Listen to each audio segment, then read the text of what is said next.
Hi everybody, it's Julie and welcome back to another Hello Monday video. Today I'm making this adorable mailbox and I thought it would be perfect for Valentine's, but it could be fun for birthdays or just anytime you wanted to send something for a special occasion or wrap a gift up in a really cute way.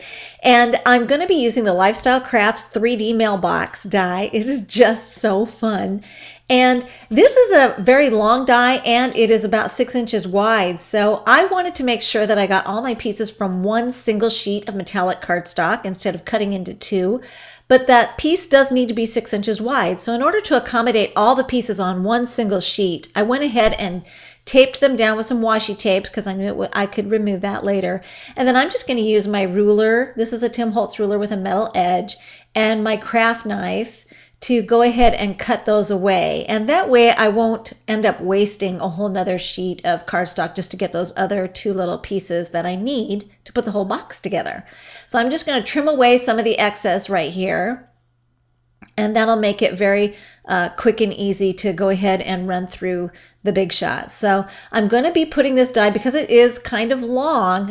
If you have any of the long, Sizzlet strips, you need the extended cutting pads because these will accommodate paper and dies that are really long like this. And the extended platform is also very handy to use together with these longer dies. And so now I've got all my pieces and I've popped them out and it's time to start figuring out, where things are going to go. And I realize that's going to go there. I kind of like to think things through just a little bit and kind of piece them together before I start gluing things down. Ask me how I know this is a good idea. So now I'm going to put the flag there on the box, and I actually cut the flag from some red cardstock because I wanted a red flag, just like a real mailbox. My real mailbox is silver with a red flag. So I'm using those American Crafts mini brads. I love those brads. They're my favorite.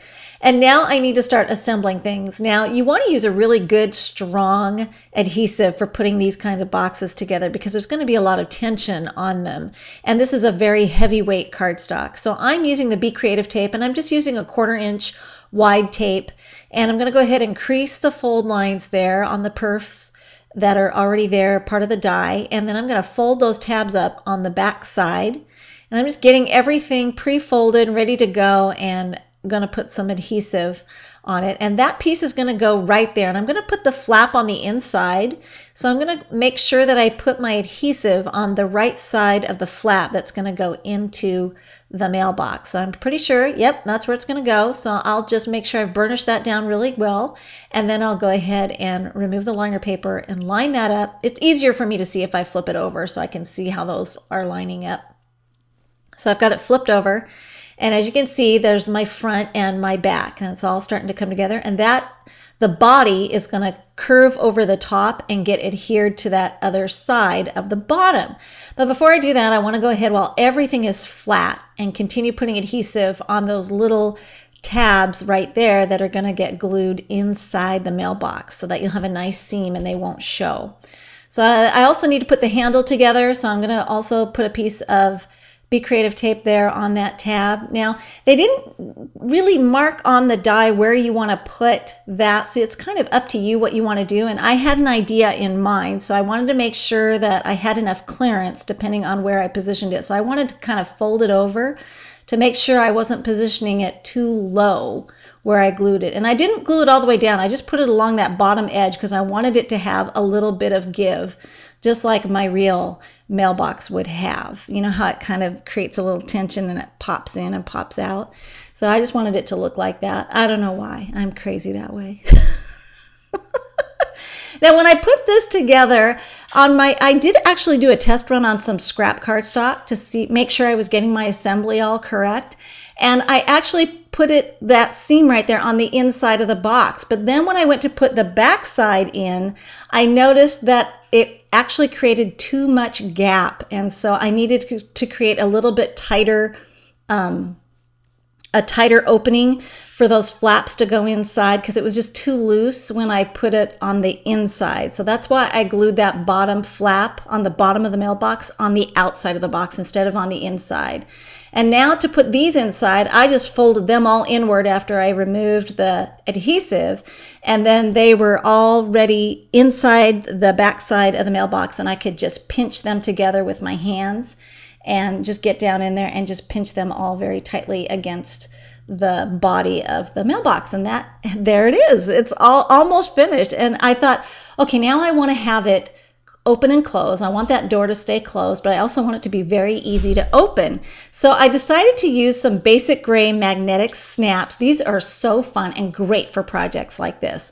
And they actually have a positive and a negative, and they already, when I pulled them out of the box, they kind of magnetize to each other, and that's fine. And then they have adhesive on the back side.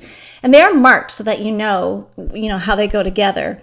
And so I mounted one, and they were already stuck together, so then I could peel the liner paper off the other one and go ahead and bring the mailbox closure flap into place, and then it glued that other dot exactly where it needed to be.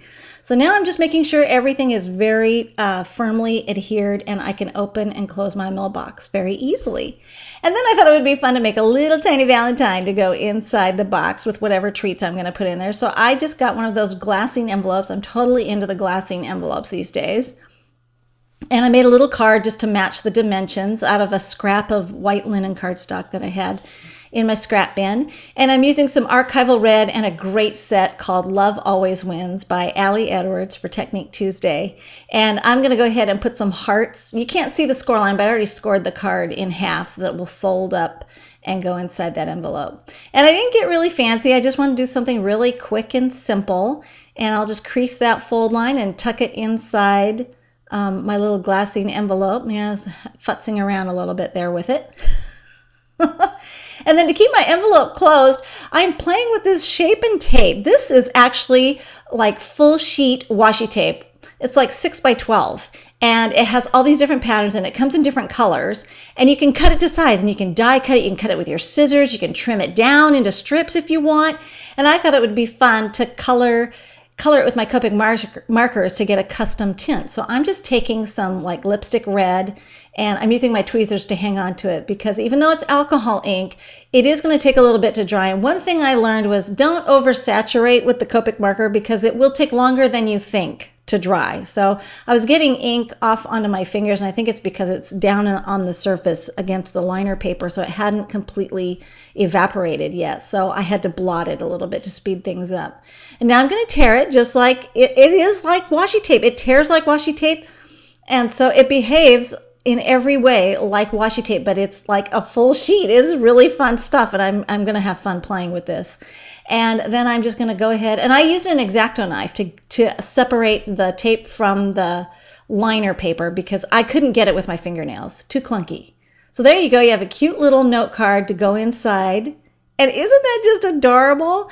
And you can put some confetti in there and some chocolates, and I just think it's an adorable Valentine project. Thanks for watching.